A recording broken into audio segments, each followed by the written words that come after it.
Good evening, friends of the inner sanctum. This is your host inviting you through the squeaking door for another episode in the Eerie. Well, you feeling chilly? Well, why don't you just lie down right there and warm yourself on our bed of coals? Oh, dear. We feel a little sad this evening. Our pet vampire, Hubert, is strayed off the premises.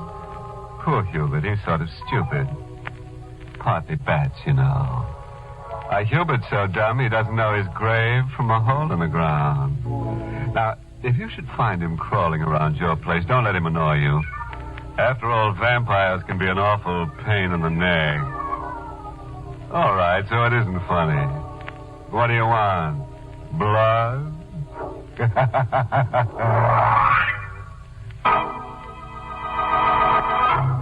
Tonight's Inner Sanctum Mystery, Tempo in Blood, was written by Ed Adamson and stars Mason Adams in the role of Chick with Everett Sloan as Sanders. All right, folks. Suppose you hang around for a while. And when the show's over, I'll have Hubert cut you down. Now, let's get to our story. The thin, pale-faced young man sits before the battered upright piano. For a moment, he just sits there, his eyes staring vacantly, his hands squeezed together in a tight clasp. The hands unfold, and then slowly, unsteadily, the nervous fingers reach for the keyboard. I think I got it now. Yeah, that's it. That's the way it began. Yeah, now I got it. I got it. I was playing at the Silver Crescent, a smoky 2x4 gin mill over on 8th Street. I came to hear Chick Denson pound it out on a black and white. Yeah, I really had the joint jumping that night, really jumping. Except for one guy. He was sitting in a booth right across from the piano. He looked like he was playing hooky from the cemetery. That guy, the one I'm telling you about, he just sat there looking, doing nothing but just looking at me. Look at it, first he was just a square, a long hair. Why did he keep looking at me that way, that creepy way? It started to get under my skin like the itch. He itched me so much, I stopped pounding. I stopped right in the middle, and I walked over to him. What's the matter, mister? Don't you like my music making? Does it make any difference? Yeah, sort of. Didn't I appear appreciative? Sorry, I should have. You see, I've been following your career very closely for the past few months. Why? To learn all I can about you, study you. Sit down, Chick. I didn't like the way he was looking at me. All the time he was talking, he kept looking at me like he was burning a hole through my head. My name is Eric Sanders. So what's that to me? I find your music far more stimulating than I appear to. The mad tempo is extremely compatible with my thinking. Yeah? What kind of thinking? Thoughts on murder. What? You see, Chick, murder is my profession. I'm a criminologist of sorts, a student of murder. You know, there's a striking similarity between your music and murder. Yeah. The way I killed Beethoven and Bach. Underlying the mad scramble of notes, there's a definite plan. A plot that builds and builds to a wild climax. Most people can't see the reason to it, but I can, Chick. And that's the way it should be with the perfect murder. A crime with no apparent reason. There must be no relationship whatsoever between the murderer and the murderee. Murderee? I don't dig you. There's a theory that the human race is divided into two classes. The murderers, those bent on killing, and the murderees, those bent on being killed. Fortunately, I find myself among the first class. You're a killer, huh? Yes, but a special and unique kind. You see, I intend to commit the perfect murder. That right? Who are you going to knock off? Oh, but that's a secret, isn't it? No, not to you, Chick. Because you're the one I'm going to murder. I figured the guy was a screwball, had holes in his head. I brushed him off. I forgot about him. I'm back at the Silver Crescent the next night, hammering it out for the beer and pretzel crowd. I'm going like 60. And then... That's the tempo, Chick. What? That's the tempo for murder. What are you doing here? I just stopped in to remind you. It can happen anytime. Anytime.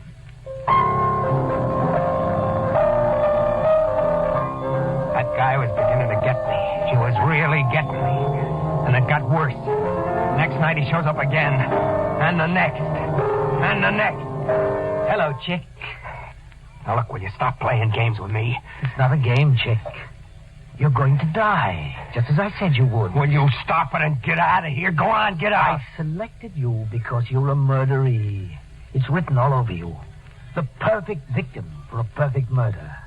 There's nothing you can do to prevent it. Oh, you'll see what I can do. You can't run away from me. I'll find you wherever you go. I'll go to the cops. I'll tell them about you. They'll take care of you. That's what cops are for. They'll take care of you good. The police. Go ahead, Chick. You go to the police. They'll think you're crazy.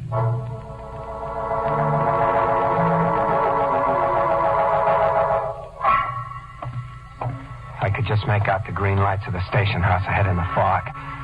And then I stopped. Sure, I tell the cops the guy comes up to me and says, I'm going to murder you, buddy. You're number one on my kill parade. And what would the cops think? They'd think I drag on the wrong kind of smokes. That's what they'd think. So I turn around and I walk back. Get to the corner. I step off the curb and two lights jump at me. I try to get back, but...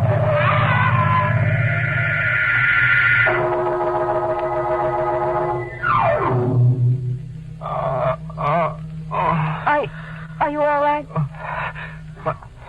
What is this? Who are you? My name's Rita Corday. You're in my apartment. You were struck by my car. I'm awfully sorry. Where is he? What? He's here, isn't he? Oh, I don't know what you're talking about. You're lying. You tried to kill me. What? He had you do it. It didn't work, so you brought me here to finish it off. Well, you're not going to do it. I'm not going to You die. mustn't try to get up. You're not going to kill me. You're not going. Please, lie back. I'm getting out of here. You're not going to do that to me. Listen to me, please. I want to help you, Chick. There, you know my name. You were lying, just like I said. You're in with him. You're going to kill me. Wait. Of course I know your name, Chick Denson. I looked through the papers in your pocket. Now, you listen to me and try to understand. You weren't hurt badly, but you've had a shock, and you're imagining things. I brought you here to help you. No one is going to do you any harm. You're safe. Do you understand that? Safe? Perfectly. He isn't he? You're not helping us? I haven't the slightest idea what you mean. I told you I'm going to help you. I'm going to take care of you, Chick. You're going to stay here until everything is all right.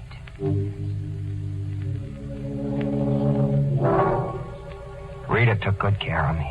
In a couple of days, I was feeling all right. And then I started to figure he'd never find me here. As long as I was here, I was okay.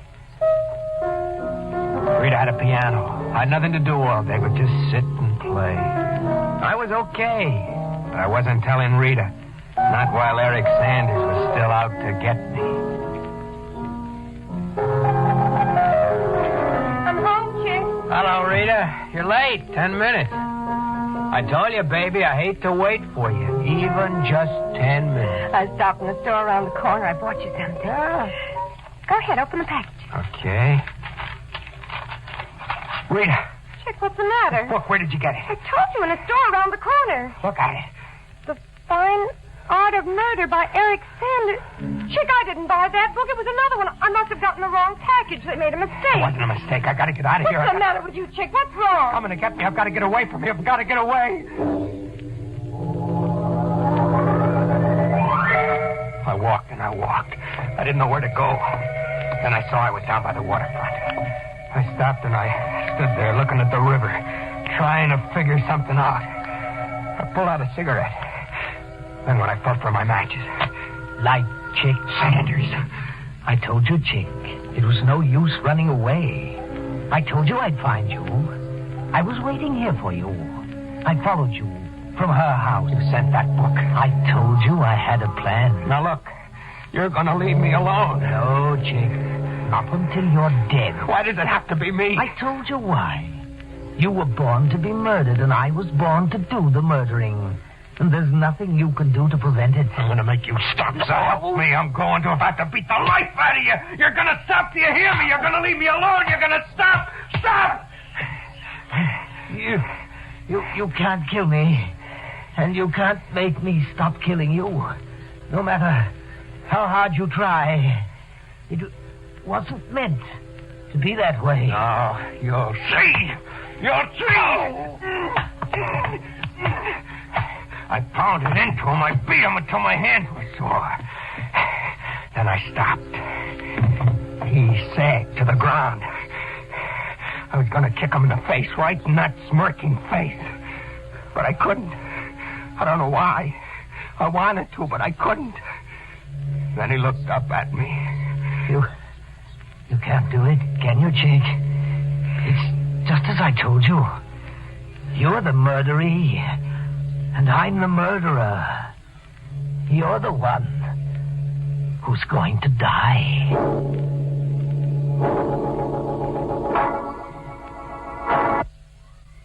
You know, I'd like to feel sorry for our hip pianist friend Chick, but I just can't. Why, surely his music teacher must have warned him that the boogie-woogie would get him if he didn't watch out. You know, Chick started out by being in the groove. Now it looks like he's headed for a rut, about 6 feet deep. Yes, sir, that Sanders fellow really digs him. Well, now, sit back and let's hear the low notes and the rest of Chick Denson's story.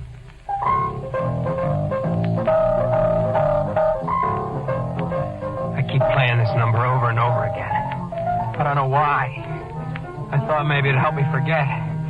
But it doesn't. Nothing helps me to forget. I had to make up my mind to do it. I had to kill Eric Sanders.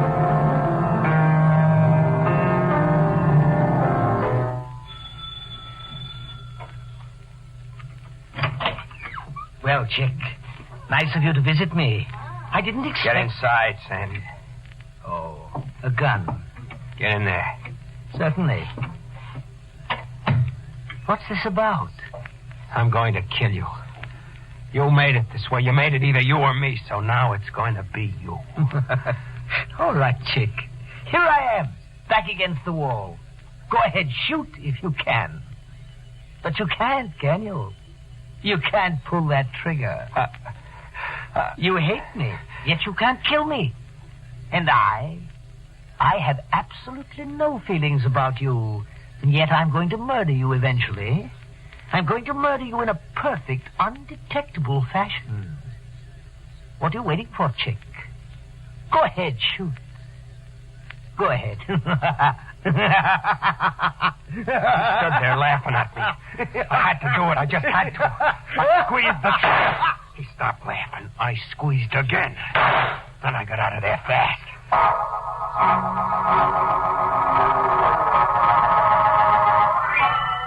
I went back to Rita's place. She was out. I sat down at the piano and banged on the ivories. I wanted to forget everything and just keep playing. I killed a guy. All right, so I killed him. But I had to do it. You can see that, can't you? Can't you? I kept punching away at the keys. Then all of a sudden, I feel something in the room, like a cold wind coming in when you open the door. Hello, Chick. It was him. Sanders. He was standing in the doorway. He was standing there as big as life. You thought you could kill me, but you couldn't, could you? You're dead. I shot you. You're dead. Oh, no, you couldn't kill me, Chick. You couldn't really kill anybody. I told you it wasn't in your nature. But I shot you. I fired the gun. You're dead. Yes, you fired the gun. But think. Maybe it was too dark in that room. The lights were low. You never fired a gun before, did you, Chick? Maybe your hand was unsteady. There are many maybes in murder. You've got to have a plan when you kill. A sure, definite plan. Like I have for you, Chick. A plan for the perfect murder. Don't come near me. Stay away. Don't come near me. No, Chick, it's not now. Not at this moment. But the time is getting closer. That's what I came to tell you. The time for you is getting closer.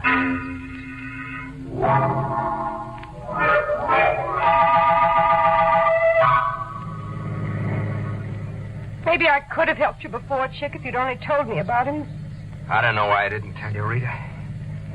Maybe I didn't trust you. You do now, don't you? Oh, sure, baby. All right, then listen to me. We'll drive back to town and you'll go to the police. Oh, no. You can't keep running away. I can't go to the police, don't you see? It's too late for that. I tried to kill Sanders. They'll grab me for that right off. It's got to be this way. We'll hide up in the woods. I know a little place, a hotel. He won't find me there.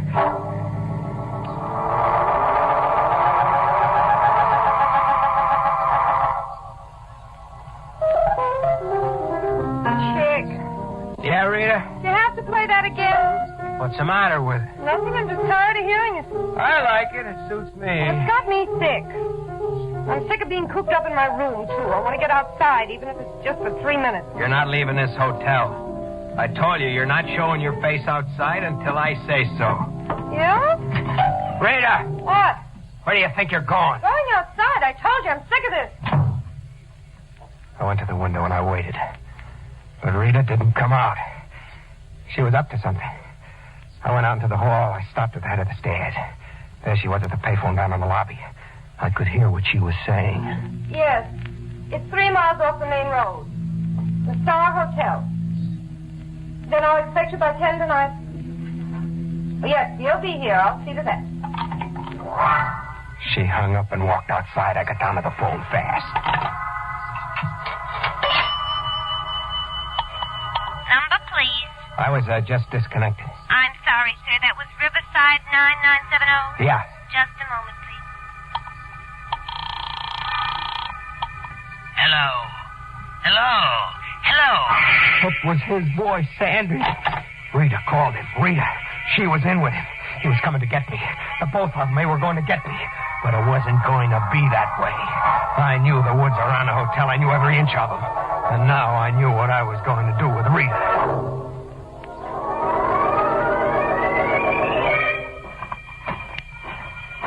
Where are we going, Chick? What's the difference? You wanted to get outside, now we're out. It's so dark in these woods. The moon's out. There's a clearing a few yards ahead.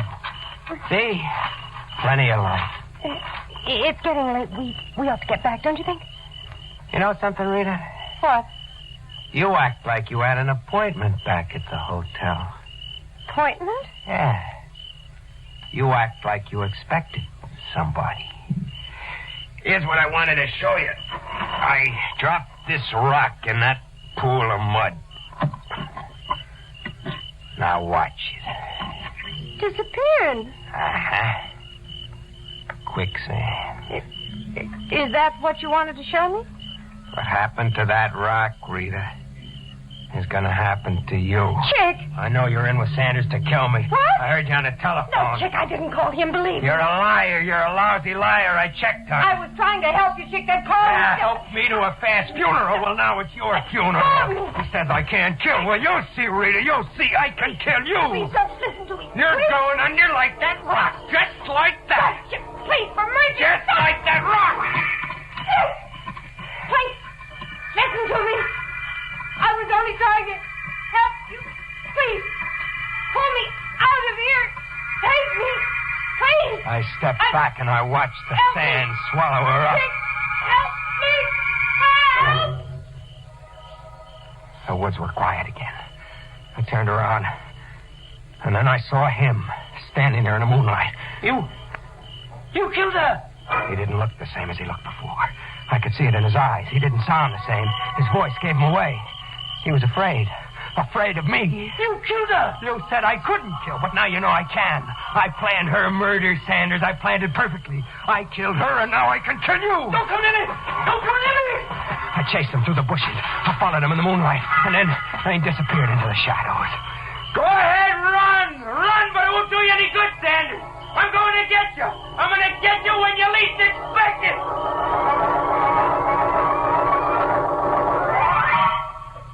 I headed back to town to his house. There were no lights on, but I knew he was in there hiding in the dark. I got in through a window, went upstairs, and opened the door to his bedroom. The moonlight was coming in. It was shining on the bed, right on the bed where he was sitting.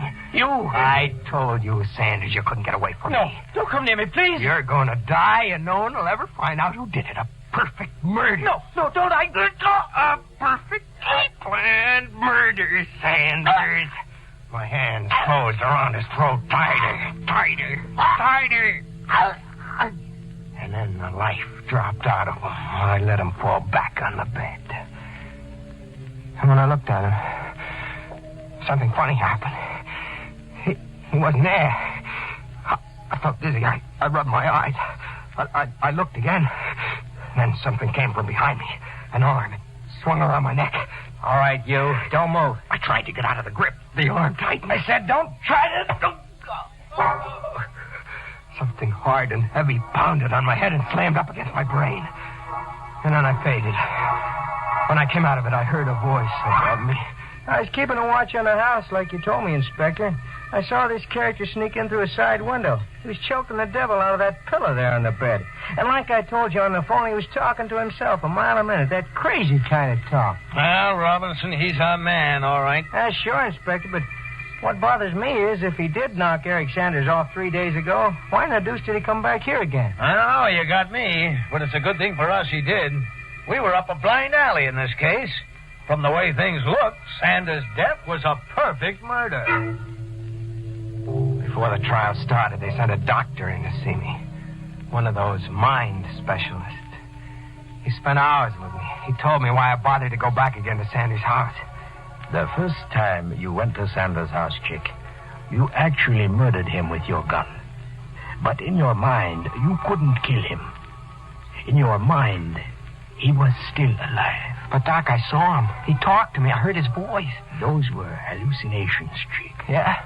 What about the telephone call Rita made? I talked to him right after she did. Rita Corday was calling in a doctor to look at you. She thought you were mentally sick. When you heard the doctor's voice on the phone, you believed it was Sanders because you wanted to believe that.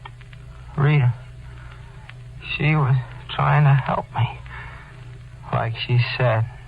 Yes, and after you killed her, you felt you could kill Sanders. That's why you went back to his house, to fulfill the murder in your mind. That's all there is to it, Chick. That's all there is to it. That's what the doc said. But there's more. The court said I was non-compass something. It means that you're crazy. They put me away in this place. Here I got nothing to do but think. I asked for a piano. They brought this one in this morning. The doc said it was hallucinations, but I saw him. I really saw him. Yeah, and I heard his voice. The doc said it couldn't have been Sanders, but I tell you, I saw him. I saw him with my own eyes. The doc said Sanders was already dead. All right, then. If it wasn't Sanders I saw, then who was it? Who was it? I'm trying not to think. That's why I'm playing now. Maybe if I play long enough, I'll forget about what I'm thinking. I'll keep playing, that's all. I'll just keep playing.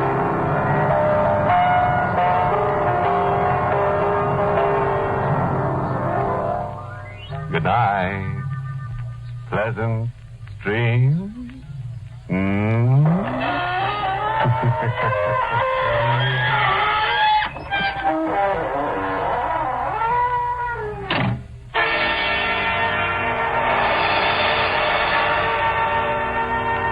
Inner Sanctum was a presentation of the United States Armed Forces Radio Service, the voice of information and education.